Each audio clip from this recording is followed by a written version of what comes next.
Well, this morning, big changes on the way to the St. Pete Clearwater International Airport. Changes that you're going to like in the long term, but as for now, it could cause you some chaos when you're headed to the airport. News Channel 8's Jana Jones. She joins us there now live. And Jana, what's the main thing people need to look out for if we're heading out there? Well, good morning to you both. Effective today, the way you enter and exit the airport is changing. The new way is going to be over by the Air Traffic Control Tower, and this is just one of the many changes. The Florida Department of Transportation has the Gateway Express project that is underway, so P.I.E. has been working on parking and the internal roadway system for more than a year now. Other changes you may notice, the short-term parking garage will be closed for about 6 months during this project. Also, the ground transportation lot will be closed for at least another month.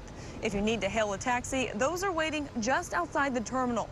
With all of the commotion going on at the airport, travelers are urged to give themselves more time.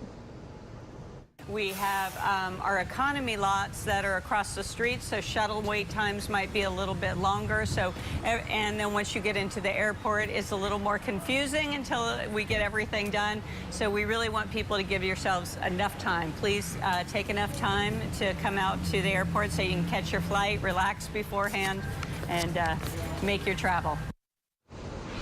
It's already busy this morning, and it's only expected to get busier as spring break is just around the corner.